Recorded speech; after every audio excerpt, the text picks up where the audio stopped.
Hoy Penelope, ang swerte mo naman. First trip mo kanina, di ba? Komento ni Giud sa kanya, kapwa driver dito sa kanilang terminal. Nagpunas muna ng pawis sa kanyang noo at leeg si Penelope gamit ang kanyang good morning towel. Pagbaba niya ng jeep ay saka lamang siya sumagot. Oo, marami din pasahero kaninang madaling araw kaya nakababa din agad. Sagot naman niya dito. Swerte talaga kapag first trip ng linggo. Dami din kasing nagsisimba ng madaling araw eh. Sambit naman ng isa pang driver. Uy Penelope, paawat ka naman. Baka yumaman ka na niyan. Pabiro pang sambit ng isa saka sila nagtawanan. Paano ba naman kasi? Ay alas 5 pa lang ng hapon ay nakapila na agad si Penelope para sa pangatlong salang niya. Medyo malaki na rin kahit papano ang kinita niya sa maghapon dahil punuan siya kanina. Hindi pa pwede. Sakto nga lang pang boundary ito eh. Kahit kailan talaga mapagkumbaba. Baka palitan mo na yan sa Santa Maria. Napamura na lang ng mahina si Penelope dahil sa biruan ng mga kapwa driver niya. Oo, babae siya, pero isa rin siyang jeepney driver. Hindi man karaniwan, pero nasanay na rin ang mga kasamahan niya sa kanya. Sa katunayan ay para na rin niyang mga kuya at tatay ang mga ito. Sa tatay naman kasi talaga niya ang jeep na binabiyahe, ngunit dahil matanda na ito, ay siya na lang din ang nagmaneho. Total, ay wala pa naman siyang matinong trabaho. Kuya Giud, bukas si Aling Linda? Di pa ako nakain ng tanghalian, gutom na ako. Sambit niya dito. Baliw, hapon na oh. Di ka pa nakain? Gulat na tanong nito sa kanya. Oo pagdating ko kasi kanina salang agad ako. Di naman pwede pagantayan ko yung mga pasahero, di ba? Pamimiloso po niya pa dito. O siya, sige. Bukas pa ata sila pero di ko alam kung may ulam pa bang tira. Magsardinas ka na lang kapag wala na. May tinda naman silang delata eh. Ganun ba? Sige, salamat ya. Kasual na sambit niya dito. Tiningnan niya muna ang nakapila na jeep, saka nagtungo sa kalapit na karinderya. Dito ang kainan nilang mga jeepney driver. May iilan din na napapadaan dito na nagpapahinga at nakikikain na rin. Malapit lang din kasi ito sa school, kaya marami din talagang customer sa kainan na ito. Aling Linda, kanin nga ho. Sigaw niya sa ginang na malayo pa lang ay nakangiti na sa kanya. Oh, ikaw pala. Hindi ka kumain kanina. Huwag mo sabihin di ka pa nanananghalian. Takang tanong nito sa kanya. Naupo muna siya sa mahabang bangko, saka humarap sa mesa na binalutan lang ng linoleum. Parang ganun na nga ho. Tambak ang pasahero kanina eh. Sagot niya dito, saka dumukot sa kanyang wallet. Napailing tuloy ang ginang. Diyos ko, ikaw talaga. Napakasipag mong bata ka. Kaparehong-kapareho ka ng tatay mo. Ganyan din siya. Minsan nga magtatanghalian yun eh. Mga gantong oras na rin. Sambit pa nito saka inilapag sa mesa niya ang kanin. May ulam pa po kayo, Aling Linda? Abay oo. Ito oh. Tinirahan kita. Libre na yan. Tira lang din yung kanina eh. Naks, salamat Aling Linda. Paborito ko pa talaga na adobong atay ang tinira nyo. Sambit niya dito saka napangiti. Napatawa naman ang ginang. O siya, kumain ka na. Kumuha ka na lang ng tubig kung nauuhaw ka. Sambit nito sa kanya saka humarap sa iba pang customer na bumibili sa grocery nito. Bata pa lamang si Penelope ay nahilig na siya sa mga sasakyan, lalo na ang jeep, dahil ito ang trabaho ng tatay niya noon. High school pa lang siya ay natuto na siyang magmaneho nito. Kung minsan nga ay pinagkakamalan siyang tomboy dahil sa kakaibang hilig niya dito. Nang matapos na siya kumain ay nagtungo na siya sa ginang para magbayad. Saktong pagbalik niya ay siya na ang nakapila at onting pasahero na lang ang hinihintay. Oy, Penelope, mukhang malakas biyahe ah. Di ka na magpahinga na lang. Sambit ng lokolokong kasamahan. Hayop, ikaw magpahinga habang buhay. Natawa tuloy ang mga kasama. Ito kasi ang palaging joke nito sa kanya sa tuwing nakakalamang siya dito. Nang mapuno na ang jeep, ay agad na rin siyang umarangkada. Karaniwan siyang nakakauwi ng alas 8. Pero dahil hinapit niya ang biyahe, ay halos alas 10 na siya nakauwi at nakagarahe. Oh, anak, nandiyan ka na pala. Dinig niyang tinig ng ama. Nakasuot na ito ng pantulog. Naglakad ito palapit sa kanya habang nakalagay ang dalawang kamay sa likuran nito. Kamusta ang biyahe? Tanong nito sa kanya. Napatingin muna si Penelope sa jeep habang kausap ang ama. Ayun, inabot ako tayo ng swerte. Nakatatlong salang ako simula kaninang madaling araw pero nalate lang ang tanghalian ko pero ayos naman. Sambit niya dito. Bigla naman siyang binatukan ng ama. Anong ayos doon? Nagpalipas ka ng gutom. May inis sa boses ng kanyang ama. Natawa naman si Penelope dahil sa sermon nito. Tatay naman, alangan namang iwanan ko pasahero ko, 'di ba? Umakbay ang kanyang ama sa kanya na animoy proud sa kanyang anak. Alam mo anak, proud ako sa'yo. Kahit na ganito lang ang mapapamana namin sa'yo ng nanay mo. Talagang porsigido ka. At tingnan mo, napapagawa mo pa itong bahay. Sinusuportahan mo rin kami sa lahat ng bagay. Hindi ako magtataka kung magiging successful ka balang araw anak. Basta, sipagan mo lang at makakaahon din tayo sa hirap. Maladamdamin na sambit ng ama. Oo naman tay, ako pa ba? Tsaka, huwag nga po kayo magdrama dyan. Ito naman si tatay, parang ganito lang. Huwag kayo mag-alala. Ako naman po ang maraming ipapamana sa inyo.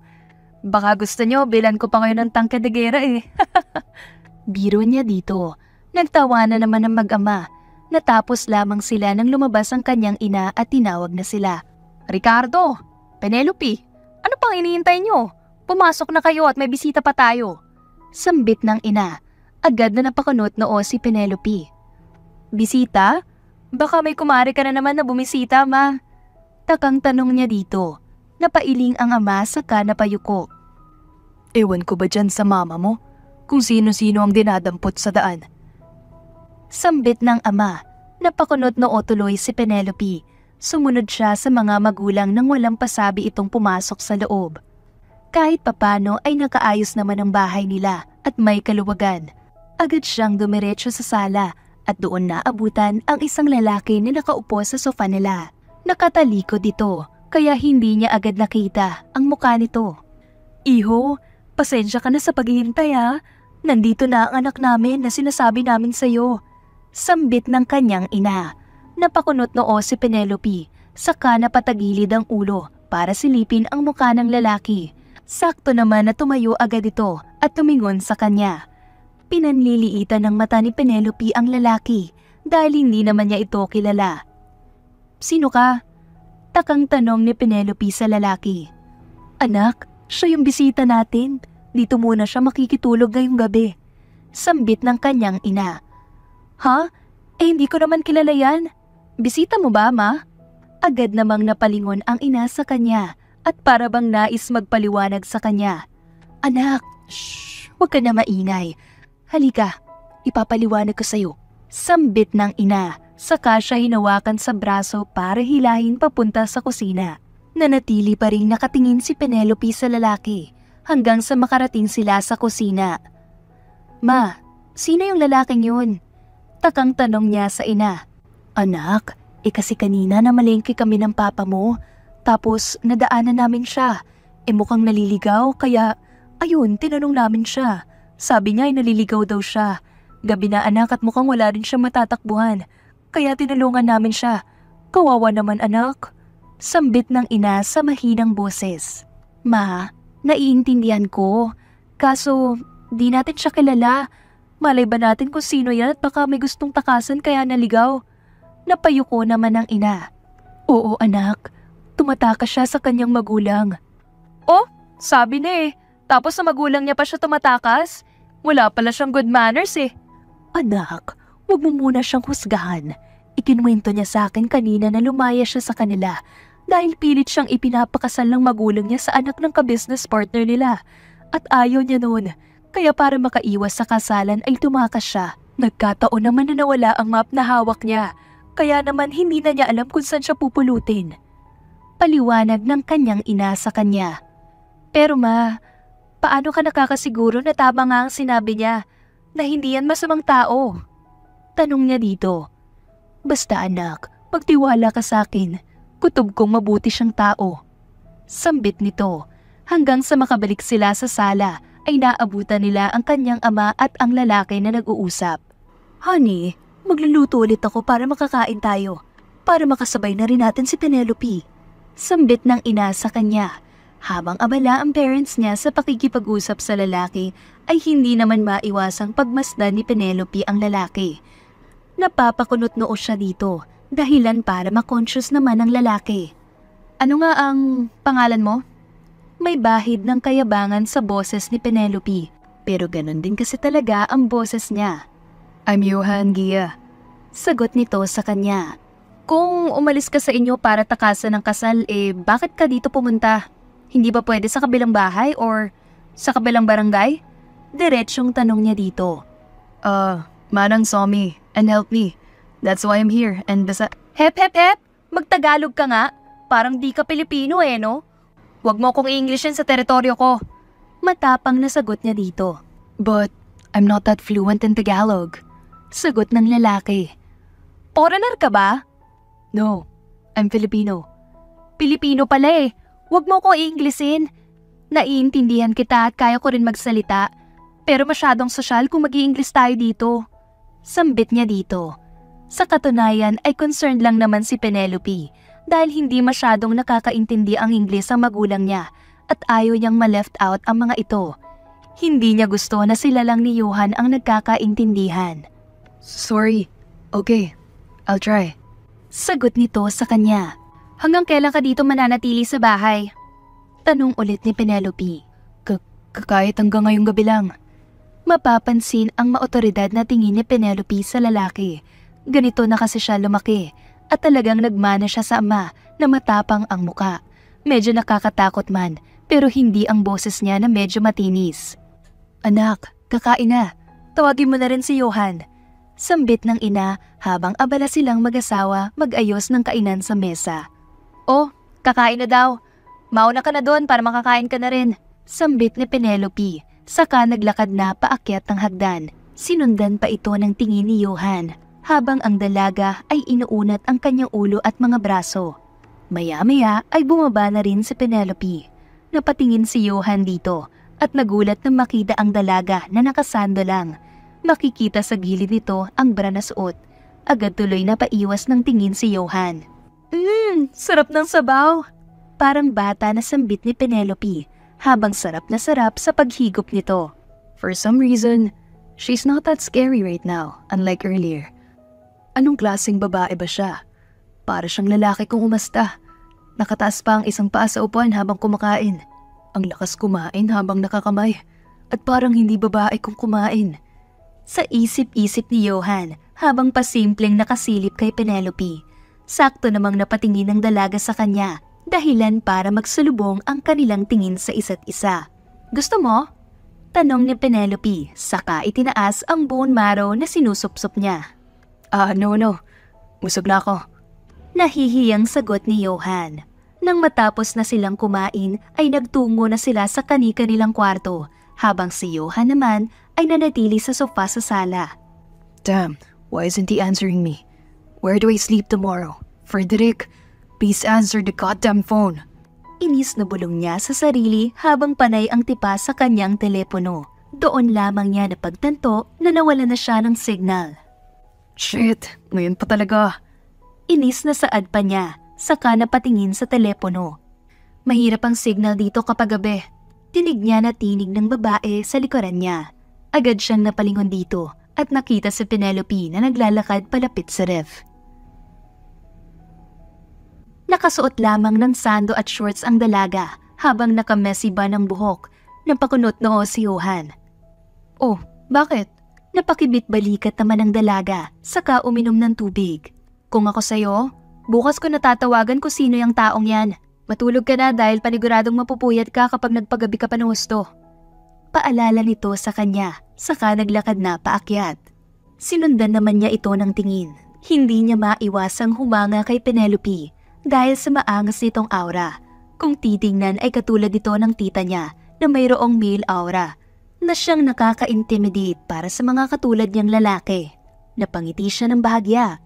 Kinabukasan ay maagang nagising si Penelope para sana magluto na nang makita niya si Johan na nakaupo sa sofa. Lumapit siya dito habang papungas-pungas. Aga mo ring nagising? Tanong niya dito. Dahan-dahan naman na lumingon ng lalaki at bumungad sa kanya ang malaking eyebags nito. Anong nangyari sa'yo? I can't sleep last night. It's too noisy. Sambit nito na ikinatawa ni Penelope. Kaya sinabi ko na sa'yo matulog ka na habang tahimik pa dahil madalas silang nagvi-video ka ng hating gabi. Masasanay ka rin. Di naman to subdivision, no? Anya dito saka nagtungo na sa kusina. Napaamang na lang tuloy si Johan. Hindi niya inaasahan ang culture shock na mararanasan ngayong nandito siya nakatira. Maliban sa patuloy na kantahan tuwing gabi ay maging ang paraan ng paglalaba, pagkain, lahat na ata ay kinagulat niya. Hindi naman kasi siya sanay sa ganitong buhay. Sinubukang tawagan ni Johan ang kanyang pinsan na susundo dapat sa kanya dito. Ngunit nakalipas na ang ilang araw ay hindi pa rin ito sumasagot sa mga tawag niya. Iho, may mga damit dito ang asawa ko. Ito muna ang pansamantala mong gamitin habang nandito ka pa sa bahay namin. Sambit ng ginang sa kanya, saka inabot ang isang plastic na punong-puno ng mga lumang damit. Tiningnan niya ito nang biglang pumasok si Penelope. Nay, kakain na po. Napatingin naman ito sa kanya. Tsaka ikaw, tutulungan mo ako maglaba mamaya Bilisan mo na dyan. Ha? Maglaba? Takang tanong niya dito. Pasensya ka na iho ha. Aalis kasi kami ng asawa ko ngayon para magpa-check up. Wala namang katulong si Penny kaya ikaw lang makakatulong niya. Huwag ka mag-alala, kaunti lang naman ito. Ayos lang ba sa'yo, iho? Tanong ng ginang sa kanya. Opo, ayos lang. Hindi lang po ako sigurado dahil hindi po ako marunong. Ngumiti ng malapad ang ngiti. Huwag kang mag-alala, tutulungan ka naman ni Penny. Sambit nito sa kanya. Pilit na lamang na napangiti si Johan. Nang matapos na silang kumain ay umalis na rin ang magulang ni Penelope at dalawa na lamang silang naiwan. Tulungan mo ko. Buhatin natin itong drum para malagyan ng tubig. Ha? Halika. Agad siyang hinila nito at laking gulat ni Johan dahil nakaabang na ang pagbuhat ni Penelope sa kalahating drum ng tubig. 1, 2... Wait, bubuhatin to? Napataas ang kilay na Penelope. Malamang, ano pa ba? Pero hindi ba mabigat pa rin to kahit nakalahati lang ang laman? Heist? Kaya nga tayo magtutulungan eh. Sige na, dami pa sinasabi. Napilitan naman si Johan at halos matatanggal ang braso niya. Matagal-tagal na rin nung huli siyang nakapag-gym at aaminin niya na hindi ganun katoned ang kanyang katawan pagdating sa ganitong bagay. Napailing na lang din tuloy sa kanya si Penelope. O siya, maglalaban na tayo. Tapos ko na yung maliliit, tulong tayo sa malalaki. Wait, wala kayong automatic washing machine? Takang tanong ni Johan. Hoy, mahirap lang kami kuya. Huwag ka nga maarte dyan. Kung meron kami nun, wala sana tayo dito, okay? Sige, buhat na. Sambit na lamang nito sa kanya na ikinakunot ng noon ni Johan. Panay ang kusot niya sa damit na hawak. Anong klaseng kusot yan? Hindi ka pa ba nakakapaglaba kahit isang beses? Natatawang sambit ni Penelope sa kanya. Tig-isa kasi sila ng palanggana at hinati nila ang labahan nila. Hindi pa. Mukha ba akong labandera? Inis na sagot sa lalaki sa kanya. Natawa naman si Penelope saka lumapit sa kanya. Pumwesto ito sa tabi ni Johan saka bahagyang umupo. Ganito kasi maglaba. Pag napabulaan mo na, unahin mo itong labas ng damit. Kusot-kusot mo lang ng ganito. Tapos next moist yung kwelyo. Madalas madumi yan kasi may mga libag dahil sa pawis. Tapos next mo laylayan. Kapag mga ganto na may bulsa sa dibdib, kailangan mong baliktarin yon para malinis din ang loob. Pagtuturo ni Penelope sa lalaki. Bakit naman kasi mahirap maglaba ng ganto? I can buy washing machine for you para mabilis lang ang paglalaba. Sambit ng lalaki. Manahimik ka nga dyan. Pagkain mo nga ay wala kang pambili. Washing machine pa kaya? Sige na. Tila ba'y hindi na mawawala ang pagkakunot ng noon nito. Lalo pat nababanas na siya sa paraan ng pagtawa ng dalaga sa kanya. Ganito ba? Oo, ganyan. Napahinto si Penelope nang biglang tumalsik ang bula sa mukha ng lalaki. Dahan-dahan kasi. Tingnan mo nalagyan ka na ng bula. Tanggalin mo. Tila ba'y kinakabahan na anas nito. Ha? Ayoko nga. Ang gwapo mo dyan para ka may balbas. Tiningnan naman siya ng masama ni Penelope na siyang patuloy lang sa pagtawa. Maya-maya ay nakarinig sila ng mahinang pagbagsak ng kung ano. Ano yun? Takang tanong ni Penelope Saka napatingin sa paligid. Ngunit wala siyang nakita na anuman hanggang sa mapatingin siya sa lalaki at nagulat nang makita ang nasa ulo nito. May butiki sa ulo mo, Johan! Ha? May butiki! Ha? Tanggalin mo! Shit, tanggalin mo! Maarteng sambit ng lalaki sa kanya. Ha? Ayoko nga. Isa. Ano? Takot ka ba sa butiki? Natatawang tanong niya dito. Penelope, please. Bakit ka ba takot sa butiki? Hindi naman sila nangaano ah. Isa, tanggalin mo na.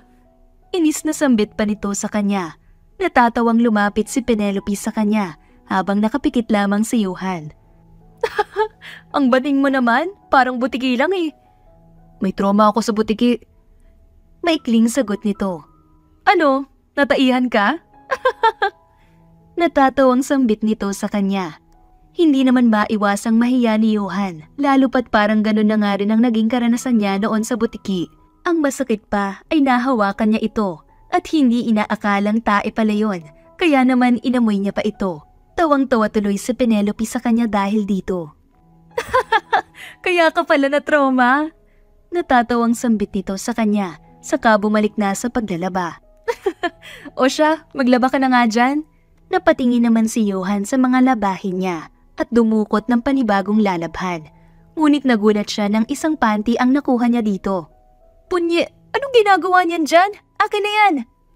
Malakas na sigaw ni Penelope nang mapansin niyang kanyang underwear na nasa palanggana ni Johan. Is that yours? Nauutal na tanong ni Johan. Pakialam mo ba? Alangan naman kay Papa, di ba? Inis na sambit ni Penelope. Dahil sa hiya ay pinamulahan talaga ang dalaga. Natawa naman tuloy si Johan dahil dito. So you like baby bears? Mahinang sambit ni Johan dahil nakita niya lang naman ang disenyo ng underwear nito. Namula naman ng husto ang dalaga.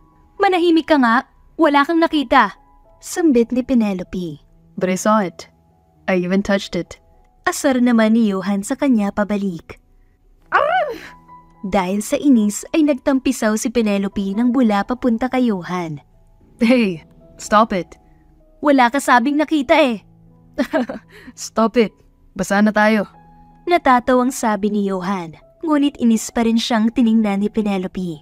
Kung kanina ay siya ang naiinis sa dalaga, ay hindi na maipagkakaila na mas nabanas sa kanya ang dalaga, lalo pa at nahawakan lang naman ito ang paborito niyang underwear. Halos inabot sila ng 1 oras sa paglalaba pa lang at nang matapos na rin sila magbanlaw at magsampay, ay pinagtulungan naman nila ang pagluluto. Di ka rin marunong magluto? Gulat na tanong ni Penelope sa lalaki. No, I can cook, but not this one. I can cook mushroom, paella, pasta. Hoy, masyado pang mayaman yung sinasabi mo. Ito oh, pakbet, monggo, di ka marunong nito? Takang tanong ni Penelope. No, I don't even know what it tastes like. Napangiwi na lang si Penelope. Alam mo, mamamatay ka na lang nang hindi natitikman ng pambansang ulam tuwing Biyernes. Ang munggo. Pagbida ni Penelope. Bakit siya tinawag na ulam tuwing Biyernes? Siyempre, inuulam tuwing Biyernes eh. Pero hindi ko rin alam kung bakit. Anyways, magagayat na ako ng bawang at sibuyas. Sambit niya sa kabahagyang tinabi ang lalaki. Paano itong nakasalang mo? Hayaan mo yan, kukulo pa yung munggo para lumambot. Namangha naman si Johan. Hindi akalain na may mga ganitong pagkain pala na simple lang tingnan. Hanggang sa makakain na sila, ay sarap naman si Johan sa niluto nila. Masarap to ah. Parang makakakain ako ng madami kapag ito ang palaging ulam. Siyempre naman, ako ba naman ang nagluto eh. At saka baka magkarayuma ka kakamunggo mo. Biro niya sa lalaki. Hindi naman naintindihan ni Johan ang biro, kaya patuloy lamang ito sa pagkain. Napailing na lang din tuloy siya.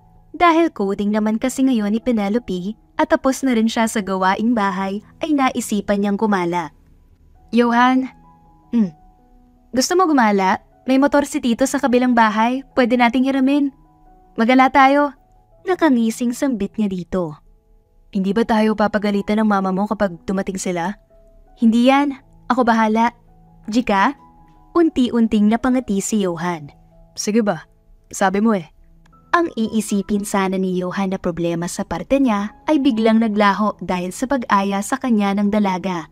Nakasuot lang siya ng sando na pinatungan ng jacket at shorts pambaba, habang ang dalaga ay nakasuot ng t-shirt at pants. Tara na! Aya ni Penelope sa kanya habang nakasakay na ito ng motor. Oh, mag-iingat ka dyan, Penny ah. Ingatan mo si Johan. Paalala ng isang lalaki na kapitbahay nila. Si Tito naman? Di ka na nasanay sa akin? Makakabalik ang baby niyo nang walang gasgas. Promise po. Nakangiting sagot niya dito. Ikaw ang magmamaneho? Takang tanong ni Johan. Oo, marunong ako no. Jeep nga namamaneho ko. Ito pa kaya? Sambit ni Penelope. Nang makasakay na si Johan sa likuran ni Penelope ay hindi niya maiwasang mailang. Big bike kasi ito at maliit lang ang upuan. Kaya naman kaunting andar lang ng babae ay paniguradong mapapayakap na siya dito. Is it okay to? Hindi na niya natapos pa ang sasabihin nang hawakan ni Penelope ang kamay niya at ipinalupot ito sa bewang ng dalaga. Humawak ka at pabilis ako magmaneho. Pananakot pa ni Penelope sa kanya. Sigurado ka? Napangisi naman si Penelope. Bakit? Hindi ka naniniwala sa akin? Napailing naman si Johan. Ang ibig kong sabihin ay, sigurado kang pwede akong yumakap sa'yo? Sandaling natigilan si Penelope, pero napakabit-balikat na lang. Wala namang mali siya sa kanya ang bagay na yon. Nang mag-umpisa ng magmaneho si Penelope, ay sobrang lapit na nila sa isa't isa. Kumapit ka nga ng maayos. Bibilisan ko pa paandar ko. Maganda ang daan dito sa paliko eh. Ganto? Inayos ni Johan ang yakap sa kanya.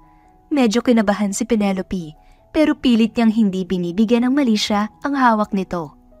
Hanggang sa makalipas ang ilang saglit ay mas lumapit ang agwat nila sa isa't isa.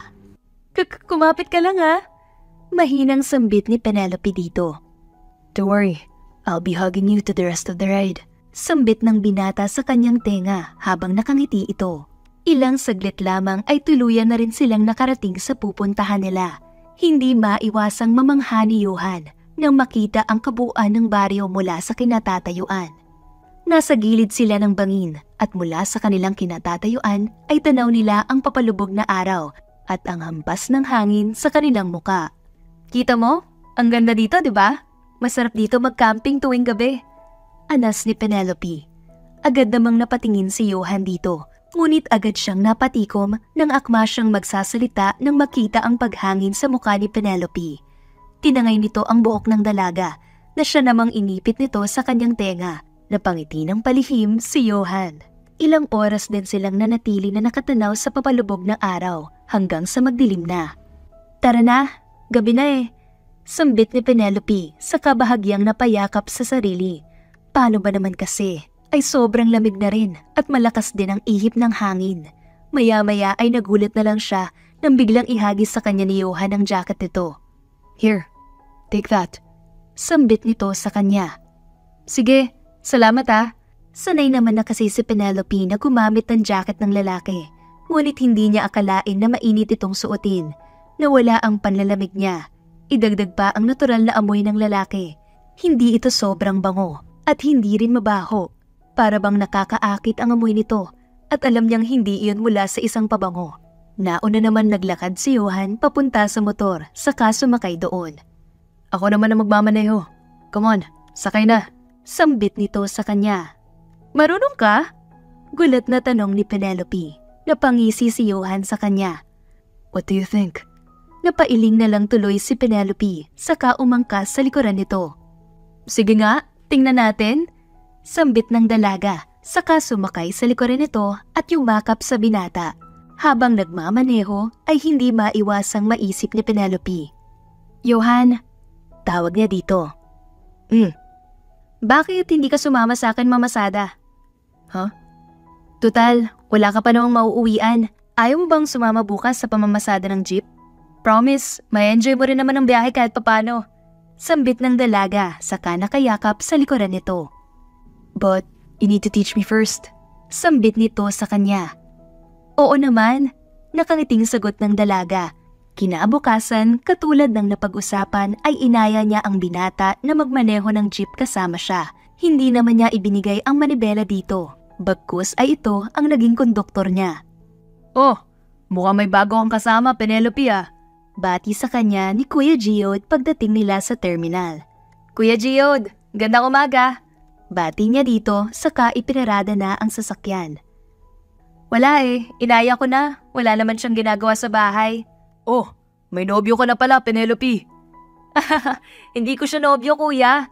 Siya yung kinukwento ko na dinampot ni mama. Wala pa rin siyang matutuluyan hanggang ngayon Kaya ayan, konduktor ko muna. Kwento ni Penelope sa mga ito. Magandang araw po, Johan Gia. Pakilala ng lalaki sa sarili. Gia? Hindi ba't parang pamilyar ng apelido na yun? Takang-anya ng isang tsoper. Ah, oo. Yung artista na si Heidi Gia. She's my cousin. Sambit ni Johan. Napasinghap ang lahat dahil kilala si Heidi na mula sa mayamang pamilya.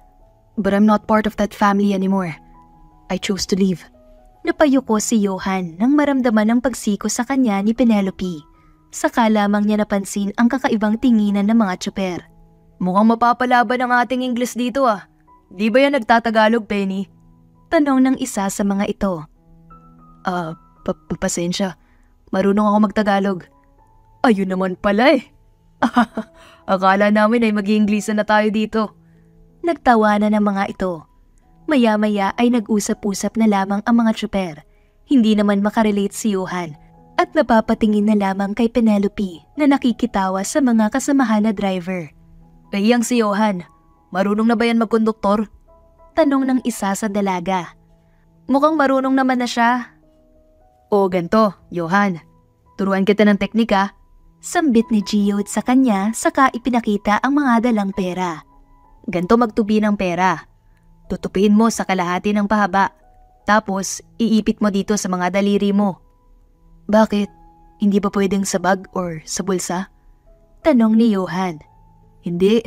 Hindi mahirap yan kapag magsusukli ka. Napatango naman si Johan. Yung pamasahe, kabisado mo naman ba? Tanong naman ng isang lalaki na mataba ang tiyan. Kabisado na niya, di ba, Johan? Pakitaan mo nga. Mapagyabang na sambit ni Penelope sa kabahagyang tinapik ang braso ng lalaki. Mula San Diego papuntang High Street ay 15 pesos. Ipinagpatuloy pa nito ang pag-recite sa mga pamasahe na kinabisado nito kagabi. Tawa naman ng tawa ang mga tsoper dahil nahihirapan ng lalaki sa pag-alala sa mga to. Ayos lang yan, boy. Magaling ka naman sa math. Mabilis din yang si Penny. Yan lang ang talagang hindi nagkukonduktor kahit kailan. Angas no? Napagsasabay ang pagmamaneho at pagsusukli. Sambit nito sa kanila. Napangiti naman si Penelope dahil sa sinabi nito. Kayo talaga, Mang Bert? Mas expert ka kaya sa akin, kundi dahil sa pagturo nyo. Ay di ako magiging ganito. Sambit ni Penelope. Halos 2 oras din silang naghintay ng mga pasahero bago napuno ang jeep nila. Habang nagmamaneho si Penelope ay nagsusukli naman si Johan. Kuya, magkano po sa Kingsville? Tanong ng isang dalaga. Wait. Kingsville. Sambit ni Johan habang inaalala ang presyo. 26, estudyante. Si Penelope na ang sumagot. Napasimangot naman ang dalaga. Mahahalata na mas gusto nitong kausap si Johan. Kuya, bayad po. Huwag niyo na po suklian. Sambit ng isang babae, saka inabot ang bayad. Kitang-kita ni Penelope sa salamin ang pasimpleng paghawak nito sa kamay ni Johan. Napangiti tuloy siya dahil maging si Johan ay nagulat dito. Kuya Pogi, para daw po. Diyan lang sa puso nyo. Sigaw naman ng baklang pasahero, dahilan para magtawa na naman ang mga kasamahan nitong estudyante. Nang matapos ang unang round nila ay napatingin si Penelope kay Johan. Para po, diyan sa puso mo. Natatawang asar ni Penelope sa lalaki. Shut up, Penelope. Hindi naman nakakatuwa yun eh. Nakakahiya dahil ang sama ng tingin sa akin ng matanda. Malamang, baka akala niya ay nakikipaglandian ka din dun sa bakla. Natatawang anaspa ni Penelope. Para daw dyan sa puso mo. Dagdag pa nito. Ang corny kaya? Anya naman ng lalaki. Pero kinilig ka, aminin, kinilig ka no? Pagtukso pa ni Penelope sa lalaki habang pasimpleng nakangisi at sinisiko si Johan. Stop it, Penelope. Yee, ayaw aminin. Meron din kanina. Yung magandang katabi mo dyan sa gilid. Mukhang nag-oopisina yun. Panayang tingin sa'yo sa salamin. Mukhang interesado. Asar pa nito. Narinig naman ito ng mga kasamahan nilang driver. Mukhang naging sikat agad ang bago nating konduktor ah. Nagtawanan ng mga ito. Namula naman ang mukha ni Johan dahil hindi pa rin siya tinitigilan ni Penelope sa panunukso nito. Nag-walk out na lang tuloy ito, dahilan para mas lalo siyang pagtawanan. Saan ka pupunta? Tanong naman ni Penelope dito habang hindi pa rin mapigilan ang matawa. Magsi-CR. Malakas na sagot ni Johan at nagtawanan ulit ang mga ito. Ilang araw pa ang lumipas at kahit papano ay nakapag-adjust na rin si Johan sa bago niyang gawain/trabaho. Oh, San Diego, San Diego! Malakas na sigaw ng lalaki habang nasa likuran ng jeep. Napangiti naman si Penelope. Aba, gumagaling na ang konduktor ko ha. Ayos yan. Mahinang sambit ni Penelope sa sarili habang nakatingin sa salamin kung saan doon makikita ang refleksyon ng lalaki. Nakasuot lang ito ng sando at shorts at kahit na ganon ay kapansin-pansin pa rin ang kagwapuhan nito. Kuya, pwede ba sumakay? Sige lang, maluwag pa. Nakangiting sagot naman ng lalaki. Hala kuya, masikip po ako. Natawa naman ang magkakaibigan na ito dahil sa hirit ng babaeng kaibigan habang si Johan ay natawa na lang. Oh, San Diego, San Diego! Malakas na tawag pa niya. Ay, dito tayo kay kuya sasakay. Pasakay kami kuya. Sige lang, pasok lang kayo. Paano kung sa'yo kami kuya sasakay? Tanong pa ng isa. Sige na, pasok na. Natatawang sagot na lang ni Johan. Tiya! Nagtilian ng mga ito nang marinig ang pagtawa nito sa kanila. Habang nagmamaneho ay napuno ng tawanan ng jeep. Paano ba naman kasi ay nagpaparinig ang mga estudyante na kesyo ang gwapo kuno ni Johan. Maski si Penelope ay natatawa na lang din sa mga ito. Oh, kamusta biyahe? Mukhang maganda. Parehas kayo nakangiti eh. Sambit ng ama ni Penelope na makauwi na sila. Agad namang nagmano si Johan sa lalaki at sumunod doon si Penelope. Maganda naman po ang biyahe. Sagot ni Penelope sa ama. Aba, ayos kong ganun.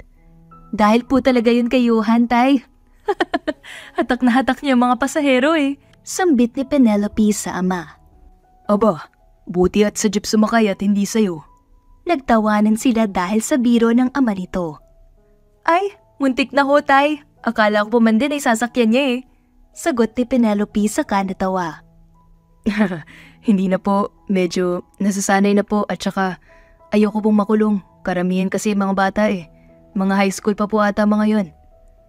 Ay nako iho, mabuti nga. At ganyan na ata mga kabataan ngayon. Pero hindi ko sila masisisi. Iba na rin kasi ang panahon ngayon.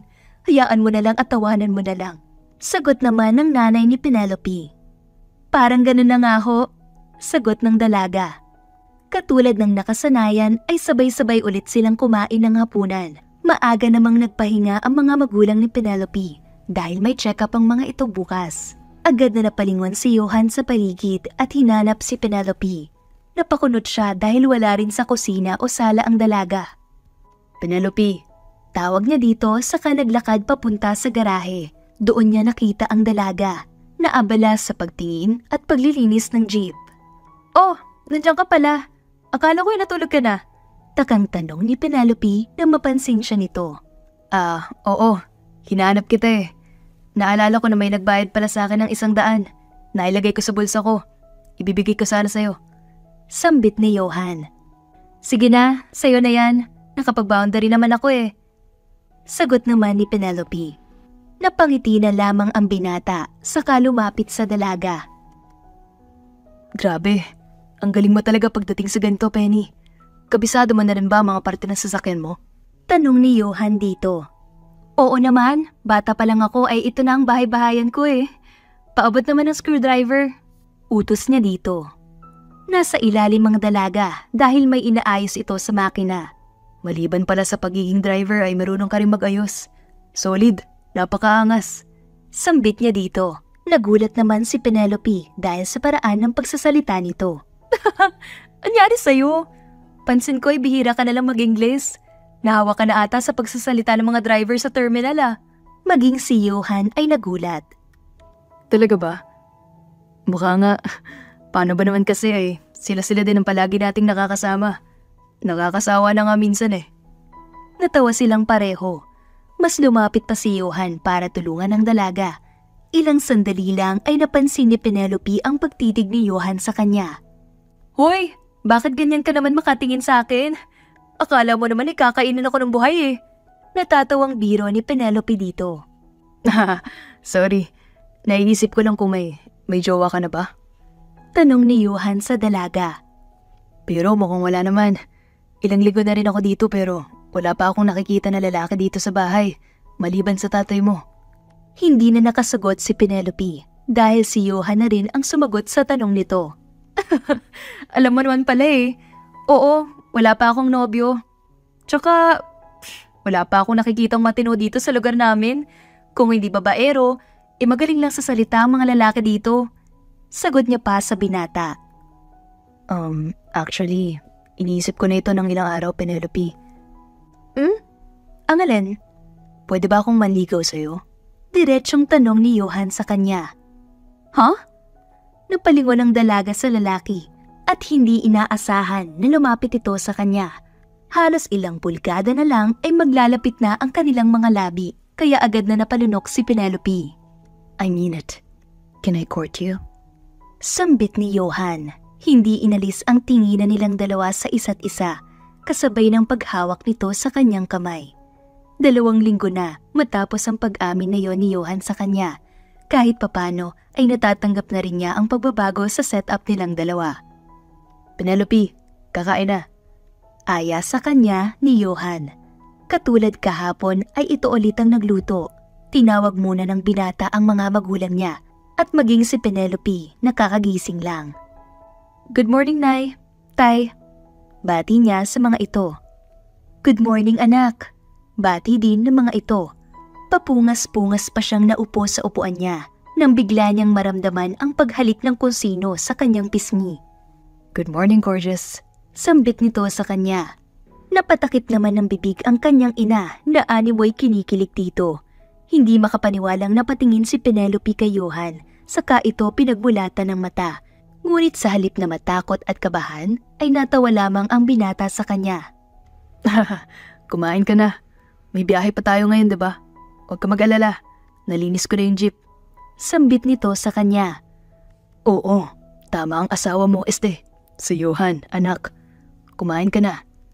Gatong pa ng kanyang ama. Oo nga, masama para sa bata, Para sa'yo ang magpalipas ng gutom. Sabat naman ng kanyang ina. Napakunot noo siya. Nay, tay, kung makaasta naman kayo ay parang asawa ko na itong si Johan. Sambit niya saka napaupo sa upuan. Doon din naman mauuwi ang lahat, hindi ba iho? Tanong ng kanyang ina dito. Nay! Saway pa ni Penelope, ngunit napangiti lang ito sa kanya. Oo naman po, Nay. Kaya nga po nagpapalakas na ako sa inyo eh. Hindi pa naman po kasi ako sinasagot nito si Penelope. Sumbong ni Johan dito. Di ko pa nga siya sinasagot na eh. Masyado kayong advance. Napairap pa si Penelope dahil dito. Bigla namang sumulpot sa kanyang harapan ang mukha ni Johan. Sagutin mo na kasi ako. Nakangising sambit nito sa kanya. Agad niyang iniliyo ang mukha ng lalaki. Gamit ang kanan niyang kamay. Asa ka? Lumayo ka nga. Kumakain ako eh. Sambit ni Penelope. Napanguso naman si Johan. Kala ko makakalusot na ako eh. Mas nagtawanan tuloy ang mga magulang ni Penelope dahil dito. Sa katunayan, aaminin ni Penelope na may nararamdaman din siya sa lalaki. Kamakailan niya lang napansin ang sarili na palaging hinahanap ang lalaki. Sa tuwing nagkakadikit din sila, ay para bang may kuryenteng nagapang sa kanilang katawan. Napayuko na lang tuloy siya, habang pinipigilan ng sarili na kiligin nang maalala ang gabi kung saan ay muntik na silang maghalikan ni Johan. Penny, ayos ka lang? Namumula ka? Nag-aalala na tanong sa kanya ni Johan, saka hinawakan ang kanyang noo. Agad naman siyang napaiwas at napalayo Dahil sa pagdikit ng balat nila sa isa't isa, hindi man lang niya namalayan na nakaupo na pala ito sa kanyang tabi. Namumula ka, Penny. Sambit ni Johan sa kanya. Sa hindi malamang dahilan ay napatingin si Penelope sa labi ng binata. Kasabay nito ay naalala niya na naman ang pangyayari kamakailan lamang. Mas lalo tuloy nag-init ang kanyang tenga. Wait, magsi-CR lang ako. Paalam niya sa mga ito sa kaagad na napatakbo papunta sa banyo. Ayos lang po ba siya? Taka at nag-aalala na tanong ni Johan sa dalawa. Hayaan mo yun. May naaalala lang siguro yun. Ikain mo na lang yan. Sambit na lamang ng ginang sa kanya. Hanggang sa magbiyahe na sila ay hindi maiwasang makaramdam ng kaba si Penelope. Oh, bakit parang may bago kay Penelope? Tanong agad ni Kuya Giod pagdating pa lang nila ng terminal. Ha? Anong bago? Ako pa rin to. Sambit niya sa mga ito. Maging ang mga kasamahan nilang driver ay napatingin na rin sa kanila. Oo nga, parang iba sa mukha mo. Ano ba yun? Nag-iisip na sambit ni Giod. Napatingin din sa kanya si Johan kaya mas lalong na-conscious si Penelope.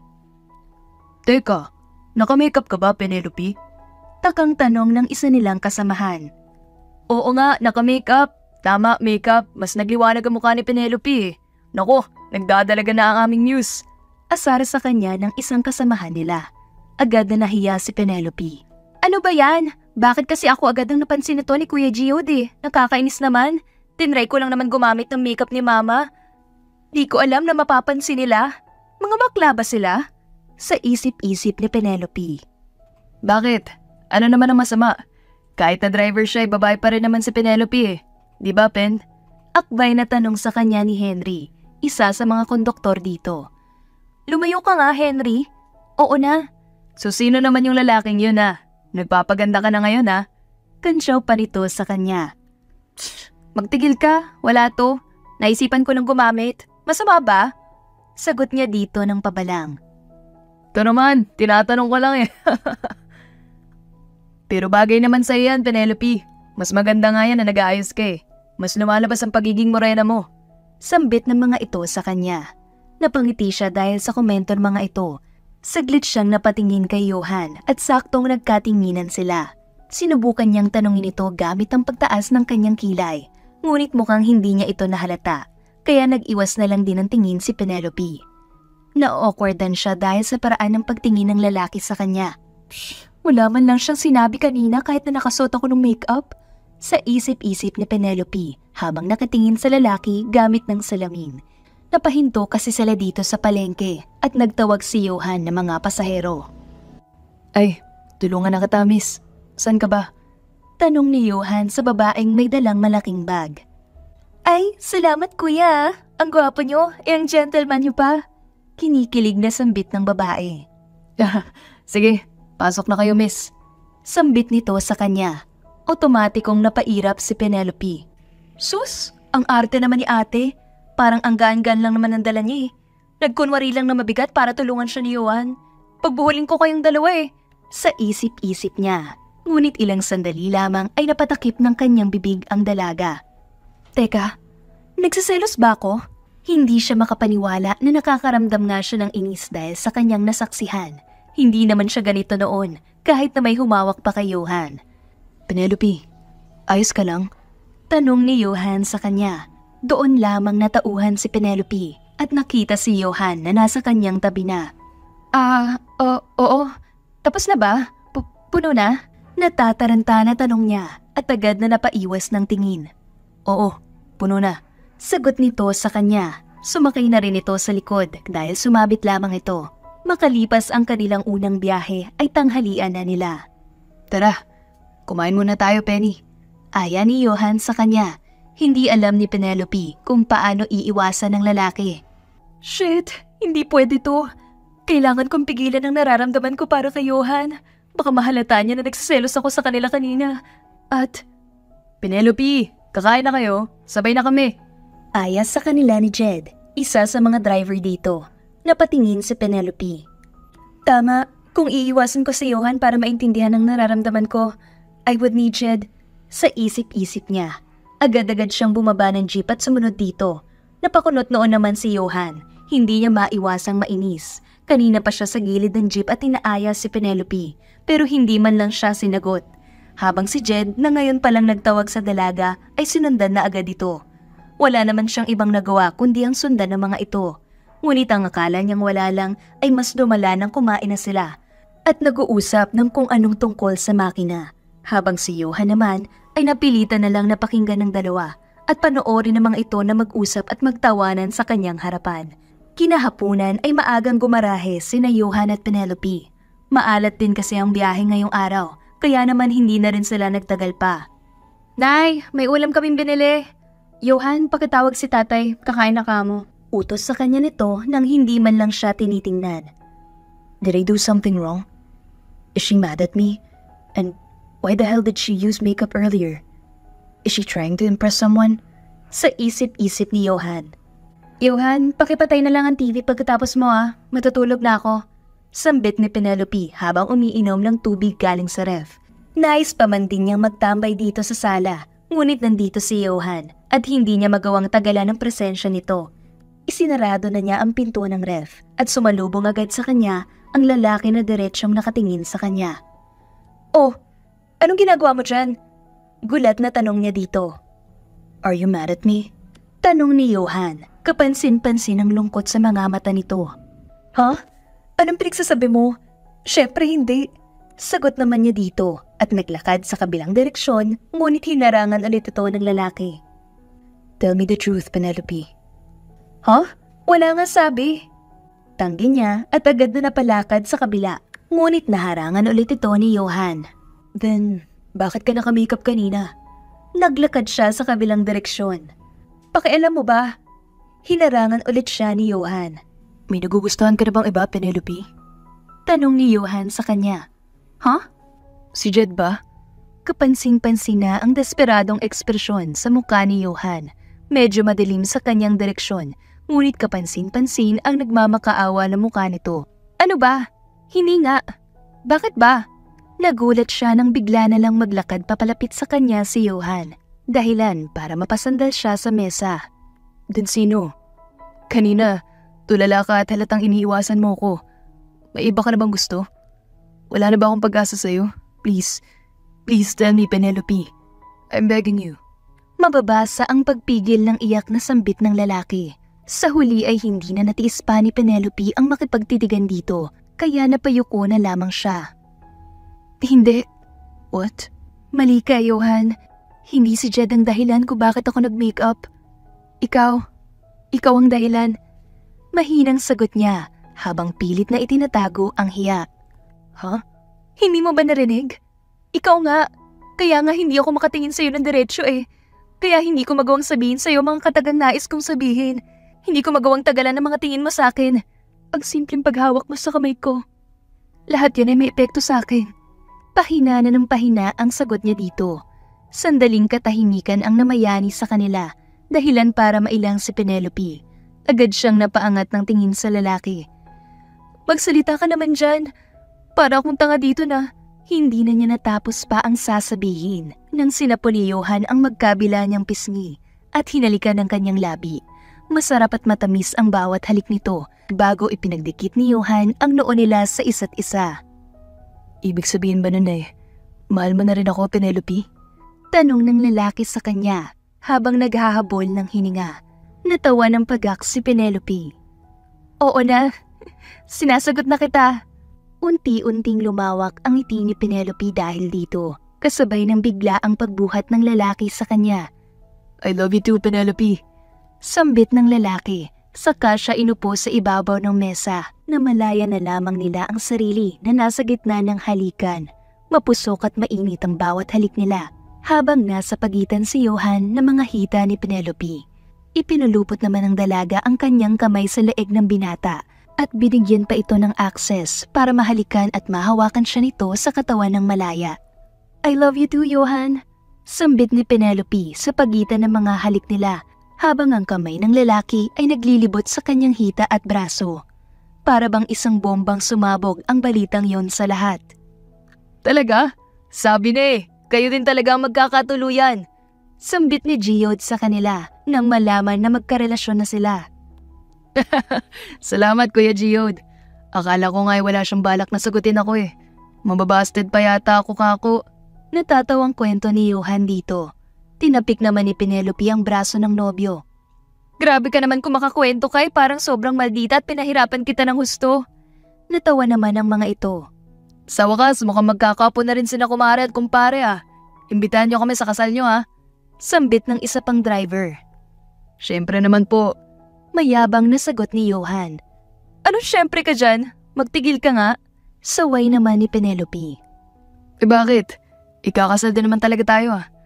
Natatawang sagot ni Johan na inirapan lamang ng nobya nito.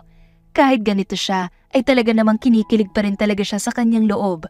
Sino bang hindi? Napakagwapo ng kanyang nobyo. Kahit na konduktor lang ito, ay hindi naman nababase sa katayuan ng pag-ibig. O siya, sige na, biyahe na kayo. Puno na yata. Anas ng isa nang mapansin na puno na ang jeep ni na Johan at Penelope. Habang nagbabiyahe sila ay para bang sobrang saya nilang dalawa. Mas magaan ang trabaho nila at kahit na medyo showy itong si Johan ay hindi naman siya nakikringean dito. Para bang nais lang ng lalaki na ipaalam sa mga pasahero na tike na siya. Hindi katulad noon ay kaunti na lang din ang nanunukso kay Johan. Marahil dahil napansin nila ang holding hands nila kanina papunta sa jeep. Mga 6:00 na sila nakaakyat, kaya naman habang naghihintay ng mga pasahero ay kumain muna sila. Wait, bili na lang ako. Dito na tayo kumain, ayos lang. Tanong ni Johan sa kanya. Sige lang. Hindi kasi katulad ng terminal nila sa baba ay may maliit na mesa sila dito. Kaya naman dito na rin sila kakain ng kanilang tanghalian. Habang naghihintay sa pagdating ni Johan galing sa malapit na tindahan ay naupo muna doon si Penelope at nakapagkwentuhan sa mga kapwa driver. Maya-maya ay isang ginang na nakasuot ng magarang damit ang lumapit sa kanila. Uy, Kuya Geode, pasahero ata. Sambit ni Penelope nang makita ito. Agad namang lumapit dito ang driver. Ay ma'am, saan po kayo? Dito po, San Pedro, San Diego. Saan kayo ma'am? Tanong ni Gio dito. Tabi, I'm not here to ride your cheap vehicle. Malakas na tinig na sambit ng ginang habang diretsyong nakatingin kay Penelope. Maging ang mga kasamahan nilang driver ay napahinto at napatingin sa ginang. Huminto ito sa harapan ni Penelope at dinuro ito. You! Malakas na sigaw dito. Napatingin pa si Penelope sa kanyang likuran upang i-check kung siya ba ang tinuturo nito. Ako? Pagak nitong natawa. This bitch can't even understand me. Sarkastiko nitong sambit, saka napairap bago umarap sa kanya. Yes, you! Sambit nito, saka napatayo si Penelope. Where is my son? Matapang na tanong nito. Huh? Excuse me, miss ah. Driver ako, pero hindi ako hanapan ng nawawalang anak ah. Psh, don't lie to me. Nagkukunwari ka pa na hindi mo alam. Ilabas mo ang anak ko. Malakas na sigaw nito. Miss, hindi ko nga alam kung sino ang anak niyo eh. Maging ang ilang driver ay napalapit na rin. Di mo alam? According to my intel, ikaw lang naman ang malanding umaahas sa anak ko. Si Johan Gia. Where is he? Ilabas mo siya. Ay madam, kalma lang po tayo. Huwag niyo po sigawan si Penelope. Sambit ni Geode na inawat ang ginang. Penelope? Sounds so cheap. Sarkastiko na sambit nito. Dito na nag-init ang ulo ni Penelope. Excuse me, miss ah. Hindi ko alam kung sino kayo. Pero kung kayo ang nanay ni Johan, gusto ko kayong respetuhin. Pero sana, ay wag niyo naman akong sigawan. Sambit niya dito. Why? Because you wanna play like a decent woman for my son? Ang cheap na nga ng damit mo? Ang itim mo pa? Buwelta nito. Agad na umawat ang mga driver dahil maski sila ay nainis sa tinura ng ginang. Miss, tama na yan. Sumasobra na kayo. Get off me! Malakas na sigaw ng ginang. Kumalma kayo, ma'am. Kayo itong unang sumugod. Wala kayong karapatan na sabihin yan kay Penelope. Pagtatanggol pa ng mga ito sa kanya. As much as possible, ayokong mawala ng respeto sa inyo. But I don't give a shit to what you're saying, ma'am. Yes, I'm with your son. But it doesn't mean I'm keeping him for myself.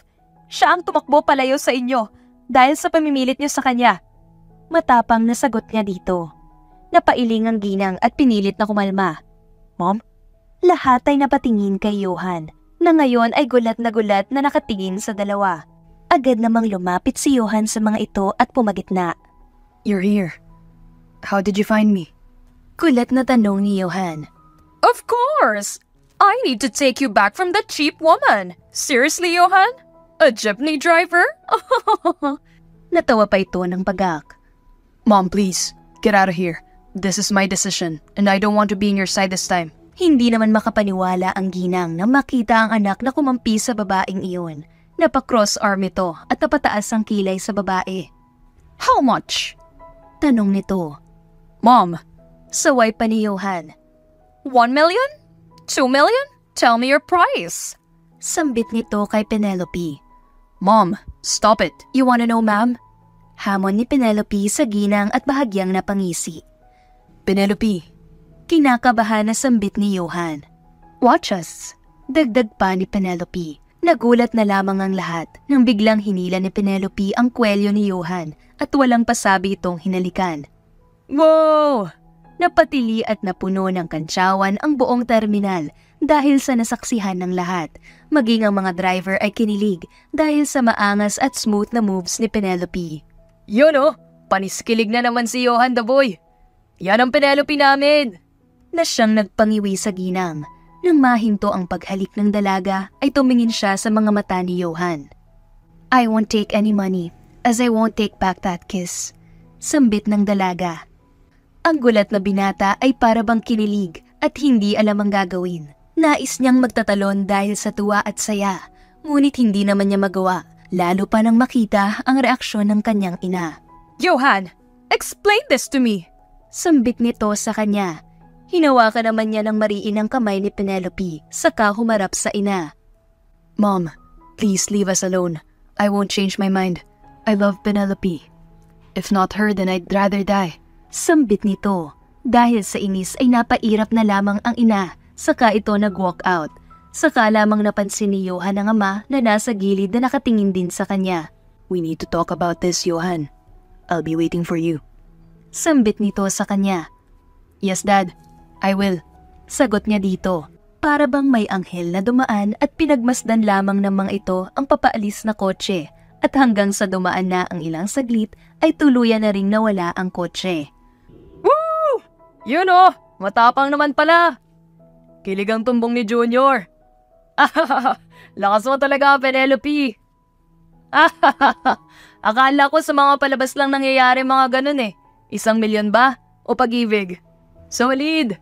Tunay na mapagmahal ang aming Penelope. Napailing na lamang ang dalaga dahil sa pangaasar ng mga kuya-kuyahan niya sa terminal. Maging ang mga bata at babaeng nakarinig ng nangyari kanina ay napapatawa sa mga ito. Lumapit naman sa kanya si Johan. Are you okay? Tanong nito sa kanya. Yes, ayos lang. You mean it, right? Napatingin si Penelope sa lalaki na nagtataka. Huh? Yung sinabi mo kanina, you'll never take money from her. I promise you, I will fight for her love. Just wait for me, and I'll clean this up.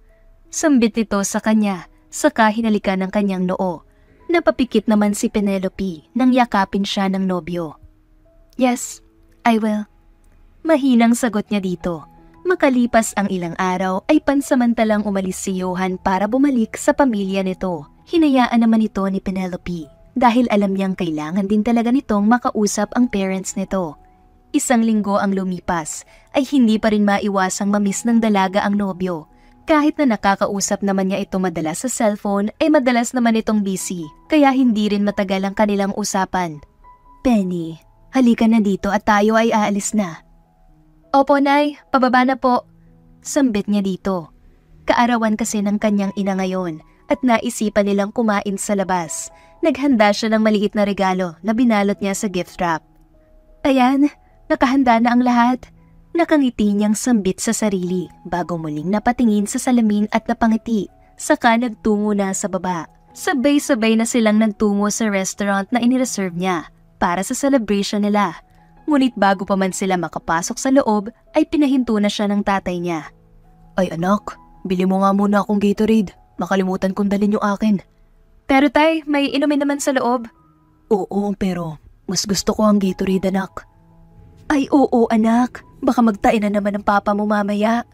Sabat naman ng kanyang ina. Napailing na lamang tuloy si Penelope. Saka bumili na lamang sa 7-Eleven na malapit. Pagdating niya sa lugar, ay nagulat siya sa mga disenyo sa paligid. Uy, mukhang may makakasabay kami sa celebration. Meron kayo may birthday? Takang tanong niya sa sarili. Ngunit pagdating niya palapit sa kanilang table, ay mas napansin niya ang mas maraming dekorasyon sa paligid. Ano to? Happy Mansari, Penelope. Linig niyang tinig ng isang lalaki sa kanyang likuran. Agad siyang napatingin dito at nakita si Johan. Ni walang salitang lumabas sa kanyang bibig. Bagkus ay otomatiko na lamang siyang napatakbo dito at napayakap sa nobyo. Johan! Tawag niya dito. Penelope, I miss you so much. Mahinang bulong nito sa kanya habang nakayakap pa rin sa kanya. I miss you too, Johan. Sambit naman niya dito at saka humiwalay ng yakap dito. Agad siyang hinalikan ng nobyo matapos noon. Doon lamang niya naikot ang paningin at napansin na nakareserve pala ang buong restaurant para sa celebration nila. Ikaw may pakana nitong lahat? Takang tanong niya sa nobyo. Yes, do you like it? Kinasabwat ko pa si nanay at tatay para sabay nating i-celebrate ang birthday niya at ang mansari natin. Nakangiting sambit ng lalaki. Napatingin naman si Penelope sa mga magulang at nakita ang masasayang ngiti ng mga ito. Nakangiting napasandal si Penelope sa dibdib ng lalaki. I'm home, Penelope. I won't leave you anymore. Welcome home, Johan. Sambit niya lamang dito. Sa loob ng ilang linggo na pagkawala ni Johan ay tuluyan na niyang naayos ang gulo nila ng parents niya. Hindi talaga siya nagpatalo sa mga ito. Kaya naman kalaunan ay ang mga ito na lang ang napabuntong hininga at wala na silang nagawa pa sa kanilang anak. I can't believe your son. He dares to introduce her future wife to our family just like that? Hindi makapaniwala na anas ng isang ginang. Claudette, hayaan mo na. They are engaged now. And Johan is planning to have their marriage next month. Respect your son's decision. Sambit nito sa kanya. Yoo-hoo! Congrats, Johan, Penelope! Pagbati sa kanila ng mga drivers na umattend sa kanilang kasal. Mga naka-t-shirt at polo lang ang mga ito. Salamat po, Mang Tomas. Mukhang nag-enjoy naman po kayo dito. Sambit ni Johan. Oo naman, may isang case pa ng Red Horse, oh. Sambit nito. Nagtawanan ng kapwa drivers. Papadala kami dito ng 2 pang case kung kulang yan. Marami din tayong pulutan doon. Kuha na lang po kayo. Anya pa sa mga ito. Solid ka talaga, pre. Oh, shot puno. Shot puno. Sabay-sabay na nag-cheer ang mga ito. Kaya napilitan na siyang inumin ng shot sa baso. Nagtawanan pa ang mga ito pagkatapos. Napangiwi naman ang ina nito dahil makaagaw atensyon ng mga bisita ng anak. Marami pa man din silang bisita na business partner. Wala namang pakialam ang mga ito. Sa halip ay natutuwa din sila. Sadyang killjoy lang talaga ang ina ni Johan. Napatawa naman ang tatay ni Johan at nakisama na rin sa mga ito. Mas lalo tuloy napakunot ang noo ng ginang at hindi makapaniwala. Pasensya ka na ha. Ganyang inuman kasi ang meron sa amin eh. Sambit ni Penelope sa asawa. Ano ka ba? Siyempre kasal natin ngayon, kaya kailangan imbitado rin sila. Napangiti naman silang dalawa, saka hinalikan ang isa't isa. Thank you for coming into my life, Penelope. I love you so much. I love you too, asawa. Sagot naman ng asawang babae saka napayakap sa isa't isa. Wakas. Shoutout po kay Rose Braulio from Laguna City, Juana Caballero from San Jose, Batangas, Jeneline Bapial from Saudi, Mary Jane of Hong Kong, at si Lubayni Malang from UAE, Sharjah.